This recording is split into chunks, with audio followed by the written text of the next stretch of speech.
You're 30% more likely to have a gambling addiction today in the United States than you were just 3 years ago. It's estimated that between 2 and 7% of all people who start gambling under the legal age will develop a gambling addiction in their lifetime. What is going on in our society right now, and what are the implications for our future?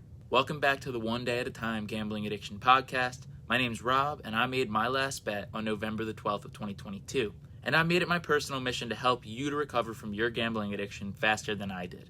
I do that by spreading resources and information about the truth of gambling and the truth of gambling addiction in hopes that you can make the changes in your life that you need to make. If you've noticed a rise in the amount of people placing bets, you're not alone. Before we dive into the implications of this, I want to ask that you please smash that subscribe button because I work hard every single day to bring you information about the truth of gambling and gambling addiction. If you've just hit that subscribe button, welcome to the community. So, why did I even start gambling? Let's talk about it, because there's so many people that are beginning to gamble right now that we should think about why we even started. Well, I started when I was 18 with daily fantasy sports contests, but if I'm going to try to dive a little bit deeper into this, I think it started a lot sooner than that.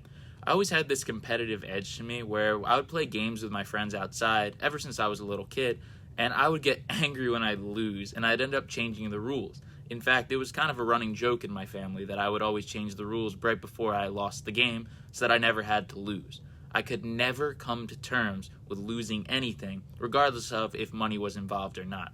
This gradually got worse because I have a little brother and he's 4 years younger than me. And since he's younger than me, I grew up a little bit faster than him, obviously. And when we were playing games, I would inevitably win because of the difference in our height and our, development. But it got to a point where he didn't want to play anymore, and I still wanted someone to play with because I still enjoyed playing the games. And so I would start offering him cash incentives and advantages in the game to play.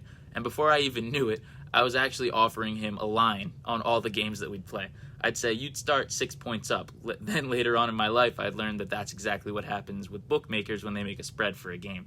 And I would say, if you win, I'll give you $20. And that would, of course, get him to play because $20 for a kid, that's a lot of money. That kind of went on from when I was about 12 to when I was about maybe 16. And then I started to get into the murky waters of, little sports bets behind the scenes, but they didn't really evolve for me until I started playing the daily fantasy contests. I definitely started gambling before I was 21. So the legal age in the United States, as you might know, is 21 years old. In other countries, such as Canada, it's 19. In other places, it's 18. But in the United States, it's 21.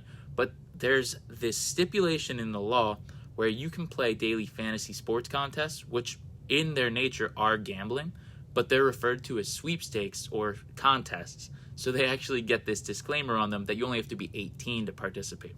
And what that does is it gets kids in the United States into gambling before they can legally place bets.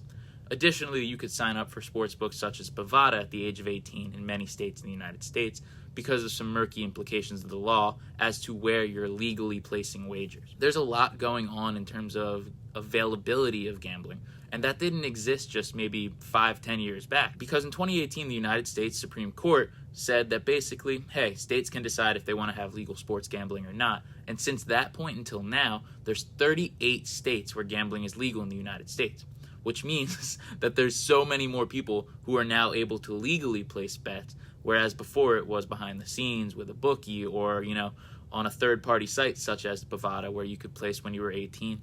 Now, as soon as you're 21 in the United States, you can pretty much sports gamble wherever you're at. I think it's only inevitable that it'll eventually be 50 states. So we're just kind of seeing this growth in the United States. And if we look over across the ocean at Australia or the other way to the UK, we see kind of where we're heading.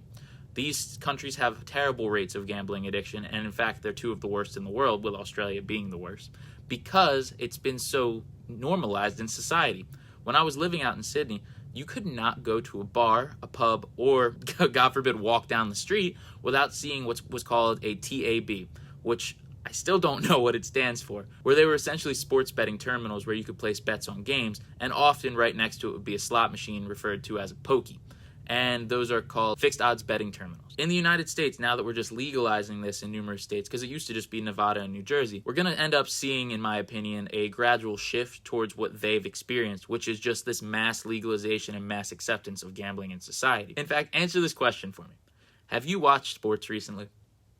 If yes, What's the very first thing that you'll see when it goes to a commercial? It's a sports gambling commercial for either a casino, in person, or an online sportsbook. The truth is that's not going to slow down anytime soon because states are making huge money off of the tax that they get from gambling revenue. In fact, there was $1 billion in tax revenue alone last year, which I believe has about 100x'd since 2018. Yeah. Things are getting exponentially worse in the United States, just as they've gotten worse in other countries before. But of course, these numbers are going up, and not everyone's a gambling addict. So for some people, it's just kind of a new way to socialize, or it's a new game that they can play to entertain themselves.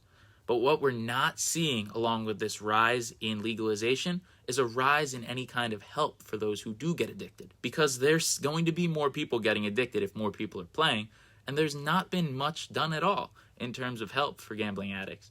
In fact, all the help lies on the individual themselves. People say, why don't you just stop? Well, it's an actual chemical addiction in the brain, just like any other addiction, like drugs or alcohol. And when it comes to drugs and alcohol, people don't say that to them.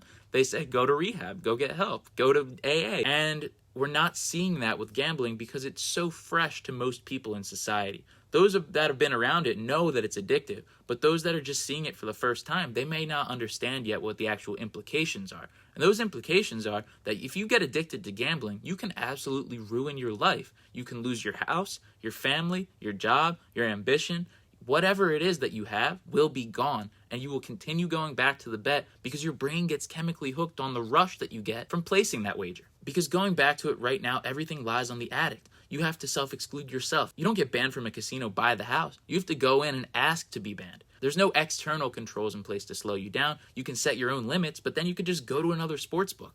All the solutions that are in place right now for the casinos are legal liability disclaimers and not anything to actually make a difference. What casinos should be doing is some version of what bartenders have to do and they're trained to do, is that once you get to a certain amount of intoxication, you're supposed to get cut off. Now, of course, there's different implications because someone who's drunk may drive a car and kill someone. So that's obviously different. But what you're not seeing in casinos is when a dealer knows or a casino knows that someone is overspending on their means and that they're putting themselves in a bad financial situation, there's never a stop for that. No one's ever going to stop you in a casino. They will take every dollar that you have because every dollar is good to them. There needs to be some form of control within the casino, or what we're going to see is more and more people ruining their lives, doing something that they once thought was very fun, or once thought that was a great form of entertainment, or actually some of them thought was a great form of income. I know this because I've been through it myself. I was gambling every day for 6 years for between 6 to 8 hours per day. I'm well aware of the financial consequences, the emotional consequences, and the consequences on your ambition that come with gambling addiction. I don't want to see people continuing to have to experience this, but it's where we're heading in this world. We're seeing ease of access continue to happen on the phone with no controls in place besides the little legal disclaimers telling you to gamble responsibly. What do you think that we could do?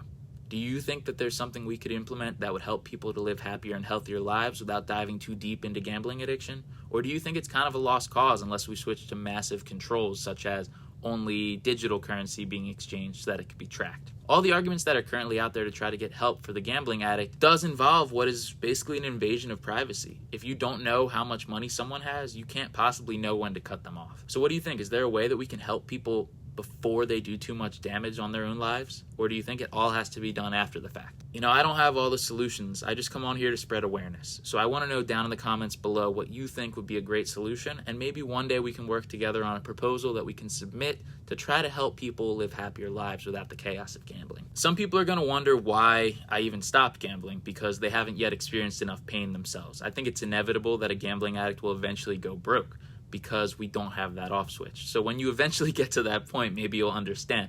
But I was just living on this roller coaster and I wanted to get off. Life was big wins followed by big losses, get back to even, then wanting to get that big win back and ending up in debt. That happened numerous times over the course of 6 years, and it was something I wanted to stop experiencing. As the last day that I did gamble, I ended up putting myself into debt in one day for 5.5 months worth of work. You can very quickly light your life on fire if you go and gamble as a gambling addict. So if you're struggling with a gambling addiction, you're not alone. Just look at me. I'm here to tell you that you can get help, life can get better, but it's all done slowly, and you need to start working on yourself. Check out the PDF down below in the description for a list of free resources and guides to help you to recover from a gambling addiction. There's going to continue to be more ads thrown your way. There's going to continue to be more people gambling, but you don't have to be one of them. If you know that gambling is bringing pain into your life, don't keep doing it. You can live a better life without the chaos that gambling brings. Now, that all happens one day at a time.